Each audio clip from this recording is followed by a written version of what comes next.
राज्य सरकार व केंद्र सरकारच्या माध्यमातून एकल महिलांसाठी विविध योजना आहेत. तसेच आता एकल महिलांसाठी विशेष अभियान राबविले जाणार आहे. त्यामुळे नक्कीच इथे निराधार महिलांसाठी एक आधार निर्माण होणार आहे. एकट्या राहणाऱ्या, परित्यक्ता, घटस्फोटित, विधवा, अपंग किंवा अविवाहित महिलांसाठी ही महत्त्वपूर्ण अपडेट असणार आहे. त्यामुळे नक्कीच या व्हिडिओला जास्तीत जास्त शेअर करायचं आहे, कारण एक बैठक सुद्धा झालेली आहे. एक विशेष अभियान राबविले जाणार आहे.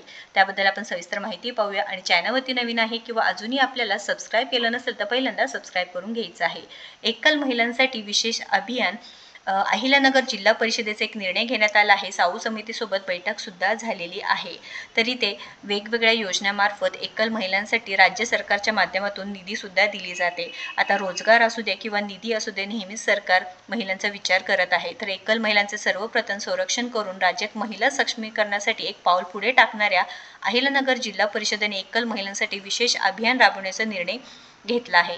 तर जिल्हा परिषदेचे मुख्य कार्यकारी अधिकारी आनंद भंडारी यांनी यासाठी अतिशय सकारात्मक भूमिका घेतली आहे. त्यांनी आपल्या दालनात साऊ एकल महिला समितीसोबत घेतलेल्या बैठकीत अभियान राबवण्याचा निर्णय घेतला आहे. तरी ते जे काही समिती आहे त्यांनी एक अत्यंत महत्त्वपूर्ण निर्णय घेतलेला आहे व तो अभियान राबवण्याचा इथे विचार केलेला आहे. तर महिला व बालविकास अधिकारी असो किंवा प्रभारी जिल्हा बाल संरक्षण अधिकारी आहेत, नगरी बालविकास प्रकल्प अधिकारी आहेत, हे सर्व मिळून त्यामध्ये सहभागी होऊन महिलांसाठी विचार करून अतिशय महत्त्वपूर्ण निर्णय घेतला जाणार आहे. 10 डिसेंबरपर्यंत ही माहिती द्यायची आहे. ग्रामसेवक, अंगणवाडी ताई, आशा सेविका व CRP यांच्या संयुक्त सहकार्याने 10 डिसेंबरपर्यंत तालुका स्तरावर माहिती संकलित करावी. गावातील सर्व एकल महिलांना एकाच दिवशी ग्रामपंचायत बोलून त्यांना आवश्यक शासकीय कागदपत्रांबाबत मार्गदर्शन करावे असं सूचना संकलित करण्याच्या सूचना हेरम कुलकर्णी यांनी सुद्धा केलेल्या आहेत. तर विविध शासकीय विभागांच्या समन्वयातून विशेष अभियान राबविणार असल्याचे मुख्य कार्यकारी अधिकारी भंडारी यांनी सांगितलं आहे. तर एकल महिला सक्षमीकरणासाठी काय काय उपाययोजना राबविणे शक्य होईल याबाबत उपस्थितीचे मते, सूचना जाणून घेतल्यावर एकल महिला सर्व CRP यांनी तातडीने बचत गटात सामील करावे. उमेदच्या वतीने तालुका स्तरावर एकल महिलांना रोजगार मार्गदर्शन मेळावा आयोजित करावा असे निर्देश भंडारी यांनी संबंधित विभागांना दिले आहे.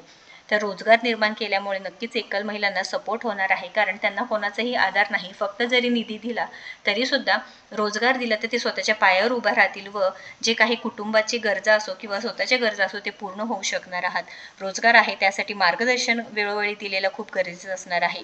जिल्हा नियोजन समितीच्या व सेस निधीतून एकल महिलांसाठी रोजगारासाठी किंवा त्यांनी काढलेल्या कर्जाचे काही व्याज माफ करण्यासाठी विशेष योजना आखणे, मिशन वात्सल्य समितीची बैठका व्हाव्यात अशा सूचना संबंधित विभाग प्रमुखाने भंडारी यांनी दिल्या आहेत व ही बाब सकारात्मक असणार आहे. कारण रोजगार असू द्या किंवा जे काही व्यवसाय करायचे आहे, नक्कीच इथे महिलांचा कॉन्फिडन्स वाढणार आहे. पुढे जाऊन स्वतःच्या पायावर उभा राहिल्यानंतर ते स्वतःसोबत स्वतःचे कुटुंबसुद्धा स्थिर ठेवू शकणार आहे. त्यामुळे अतिशय महत्त्वपूर्ण आनंदाची बातमी असणार आहे.